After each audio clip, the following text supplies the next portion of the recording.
Haleluya, haleluya. Puji Tuhan, salam sejahtera Bapak Ibu, keluarga GPD LSAD Magelang yang sangat dikasihi oleh Tuhan Yesus Kristus. Kita mengucap syukur punya Yesus Raja di atas segala raja yang begitu mengasihi setiap kehidupan kita. Oleh karena itu mari kita bersama-sama merenungkan kebenaran firman Tuhan yang terambil dalam Matius pasal 10 ayat 16 sampai ayat 20.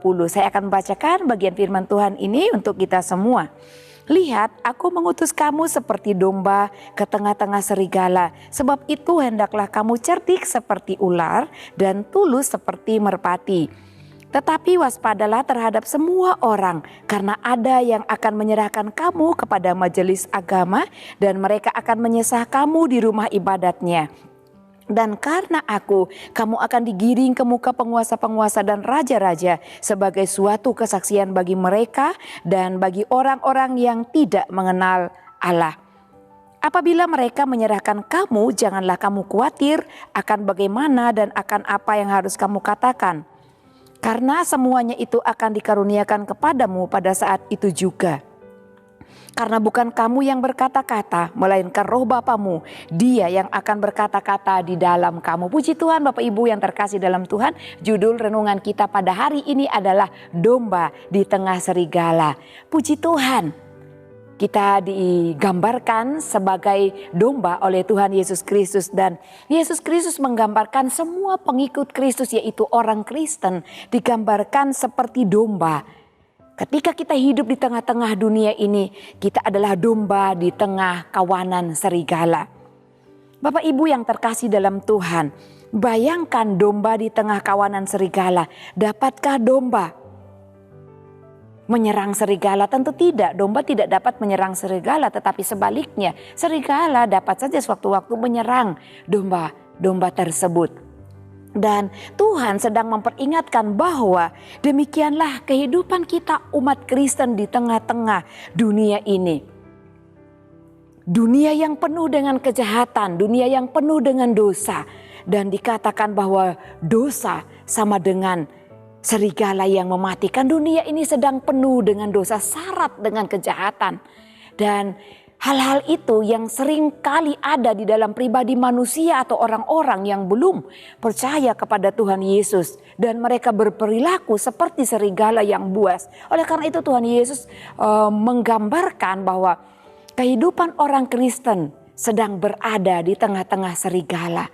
Bapak Ibu yang terkasih dalam Tuhan, domba yang berada di tengah-tengah kawanan serigala tentu ada perasaan-perasaan yang dirasakan, ada mungkin perasaan takut, khawatir, ataupun ingin menyelamatkan diri, bahkan melarikan diri karena takut, karena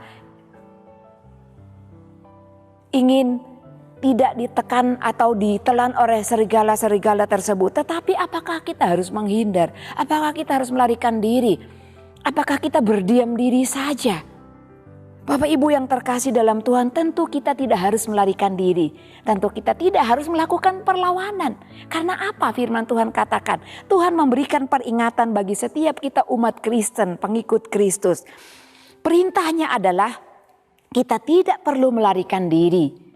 Bahkan kita pun tidak perlu mengarang kata-kata sendiri. Hal yang pertama yang diingatkan oleh Tuhan adalah waspadalah. Dalam ayatnya yang ke-17 dikatakan waspadalah. Waspada dalam arti apa? Yang pertama, orang Kristen itu dikatakan harus cerdik seperti ular dan tulus seperti merpati. Artinya Bapak Ibu yang terkasih dalam Tuhan, saudara-saudara yang diberkati oleh Tuhan, kita harus cerdik seperti merpati, harus tetap berjaga-jaga, harus melihat keadaan, belajar melihat situasi dan keadaan, dan juga kita harus belajar tulus melakukan segala sesuatu di dalam kehidupan kita agar kehidupan kita tetap menjadi berkat. Dan di dalam berdiam diri, firman Tuhan katakan terletak kekuatan kita. Kenapa? Ada banyak janji Tuhan dalam pasal yang kita baca ini. Janji Tuhan, kenapa orang Kristen tidak harus mengarang kata-kata untuk membela dirinya di tengah-tengah orang-orang yang mungkin menghakiminya Dikatakan ketika kamu disesah, ketika kita dianiaya, kita mungkin diperhadapkan dengan berbagai pertanyaan untuk mempertanggungjawabkan iman percaya kita kepada Tuhan Yesus. Bapak Ibu, saya pernah merasakan hal demikian ketika saya awal mula menjadi seorang Pantekosta. Pantekosta itu terkenal dengan kehidupannya yang suka menyembah Tuhan, berdoa di mana saja dia berada, tidak menutup kemungkinan atau tidak menjadi penghalang bagi seorang Pantekosta yang mencintai Kristus. Meskipun di bawah pohon dia tetap bisa beribadah, berdoa kepada Tuhan. Ya, tidak harus di dalam beribadah di dalam sebuah gereja baru dapat berdoa. Ketika awal mula terpanggil menjadi hamba Tuhan. Bayangkan Bapak Ibu, awal mula menjadi seorang hamba Tuhan tentu belum banyak menguasai firman Tuhan. Karena kita harus belajar, kita harus berproses mengikuti panggilan Tuhan. Diadili oleh seorang lurah dan juga tua-tua gereja. Saya menamakan mereka ahli agama atau mahkamah agama pada waktu itu. Meskipun saya belum tahu banyak firman Tuhan, saya tidak takut Bapak Ibu yang terkasih dalam Tuhan. Saya didudukkan di depan mereka, dicerca dengan berbagai macam pertanyaan. Orang tua saya didudukkan karena kami berasal dari gereja yang bukan Injili atau Krismatik. Kami dari gereja tua, Bapak Ibu boleh tahulah gereja tua yang ada ya sampai sekarang ini, tapi saya tidak sedang menghakimi gereja-gereja tua yang masih ada. Tapi sangat terbatas keterbukaan mereka tentang gereja-gereja yang menyembah Tuhan. Oleh karena itu Bapak Ibu, singkat kesaksian, keluarga orang tua saya yang saya tinggalkan untuk merantau, mereka dikucilkan dari gereja yang sebenarnya itu gereja tempat orang tua saya, dan waktu itu orang tua saya sudah almarhum. Khususnya bapak, ibu saya, saudara-saudara saya dikucilkan. Sehingga mereka tidak lagi dengan sukacita untuk beribadah di gereja tersebut. Akhirnya mereka mundur dan tidak beribadah. Sangat menyedihkan mendengar hal itu. Karena adanya penghakiman. Oleh karena iman percaya kita yang saya alami bukan datang dari serigala yang belum percaya Tuhan Yesus. Tapi datangnya dari sesama kita. Oknum yang sudah percaya kepada Tuhan Yesus. Tapi masih ada pertikaian-pertikaian yang dilakukan. Oleh karena itu firman Tuhan katakan kita harus cerdik seperti ular dan tulus seperti merpati. Tetap menghadapinya. Tetap berani mempertanggungjawabkan iman kita dan apapun yang kita lakukan berdasarkan kebenaran firman Tuhan.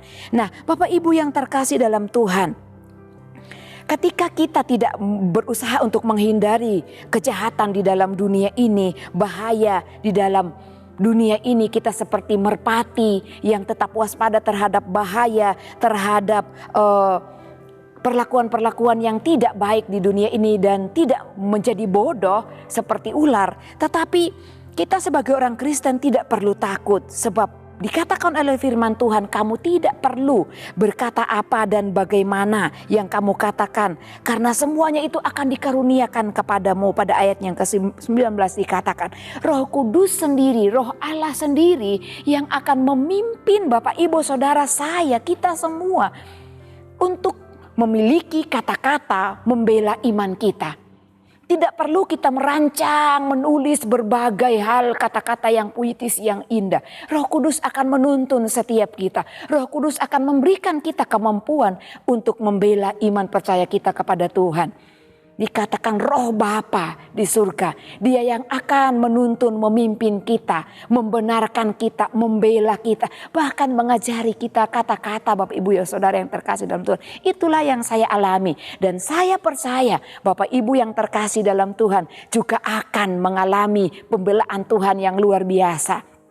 Jangankan dalam peristiwa-peristiwa yang besar Bapak Ibu yang terkasih dalam Tuhan. Ketika ada orang-orang yang bertanya, ketika kita mungkin contohnya ke pasar, ada orang bertemu dengan kita memakai kalung salib, orang bertanya, apakah engkau percaya Tuhan Yesus? Ya, kita katakan ya, tidak perlu takut dan ragu untuk mengakui bahwa Dia adalah Allah, Tuhan dan Juru Selamat di dalam kehidupan kita. Akui Dia sebagai Tuhan dan Juru Selamat kita. Karena Dia akan memberikan pembelaannya bagi kita. Bayangkan Bapak Ibu yang terkasih dalam Tuhan. Hal sederhana, hanya ucapan, hanya perkataan. Dia tidak membiarkan kita berkata-kata sendiri. Tetapi Dia yang akan memimpin, menuntun kita untuk berkata-kata. Ayat 19 dan 20 Bapak Ibu dapat membacanya. Oleh karena itu jangan pernah takut dengan beriman kepada Tuhan Yesus Kristus. Pegang teguh iman kita kepada Tuhan Yesus Kristus. Dia Allah yang selalu ada dalam setiap detik kehidupan kita. Dia tidak pernah tinggalkan kita karena Dia adalah Allah yang sangat setia bagi saya, bagi Bapak Ibu Saudara sekalian. Ia akan mengaruniakan kita kekuatan. Dia akan mengaruniakan kita perkataan-perkataan untuk memberikan jawaban, pertanggungjawaban atas iman kita kepada Tuhan Yesus Kristus terhadap orang-orang yang menyesah kita, yang membenci kita, bahkan yang ingin menghukum dan melihat kita menderita. Tuhan Yesus memberkati kita semua. Haleluya. Puji Tuhan, Bapak Ibu yang terkasih dalam Tuhan. Kami mengucapkan terima kasih telah mengikuti Renungan 79. Kiranya dapat menjadi berkat bagi kita semua. Bagi Bapak Ibu Saudara yang ingin didoakan untuk pokok doa tertentu, menceritakan kesaksian baik mujizat kesembuhan, pemulihan, masalah keluarga dan lain-lain, dapat disalurkan melalui chat WhatsApp di nomor 081 327 420 088. Kita bersyukur kepada Tuhan dan mari kita bersama-sama dalam doa. Terima kasih Bapa yang baik, Engkau Allah tempat pengharapan kami, Engkau penolong kami yang setia. Engkau selalu ada dalam detik kehidupan kami, dalam langkah-langkah hidup kami. Tuhan, mulai detik ini dan sampai selamanya kami tidak akan takut mempertanggungjawabkan iman percaya kami kepada Engkau Tuhan kami Yesus Kristus. Meskipun kami adalah domba-domba di tengah kawanan serigala di dalam dunia ini, kami tidak akan gentar dan takut sebab kami punya Allah, punya Tuhan Yesus, punya Roh Kudus yang senantiasa menyertai kami, mengajari kami untuk mempertanggungjawabkan iman kami di dunia ini. Terima kasih Bapa yang baik. Ya Tuhan, Engkau Allah kami yang luar biasa. Kami berdoa Tuhan buat umat-Mu yang lanjut usia. Berikan mereka iman yang teguh di dalam Tuhan Yesus Kristus. Anugerahkan mereka sukacita dan damai sejahtera. Sehingga iman mereka tetap teguh di dalam Engkau Tuhan Yesus. Kami juga berdoa untuk kerinduan saudara dari kami memperoleh pekerjaan. Tuhan, Engkau Allah yang Maha Kuasa. Engkau yang mampu memberikan apa yang mereka inginkan. Ketika mereka datang berdoa berseru kepadamu, Tuhan, Engkau memberkati mereka dengan pekerjaan yang baik dan yang berkenan dan yang Tuhan sediakan untuk kekasih-kekasih kami. Juga Tuhan, kami berdoa untuk penyelesaian masalah baik studi, hubungan keluarga-keluarga. Tuhan, tolong Engkau turut campur tangan seperti Engkau berjanji melalui firman-Mu. Engkau yang akan campur tangan membela kami, iman kami kepada Engkau. Engkau pun yang akan turut campur tangan di dalam penyelesaian masalah studi bahkan hubungan keluarga-keluarga Tuhan. Engkau yang terus memberkati, Engkau terus yang akan bekerja dengan kuasa-Mu. Terima kasih Bapa yang baik. Ya Tuhan, tolonglah keluarga besar GPD El Shaddai Magelang percaya kepadamu sehingga dapat melakukan juga pekerjaan-pekerjaan yang Engkau lakukan. Bahkan pekerjaan-pekerjaan yang lebih besar daripada itu. Terpujilah Engkau Tuhan kami Yesus Kristus Raja kami kekal selama-lamanya. Haleluya. Amin.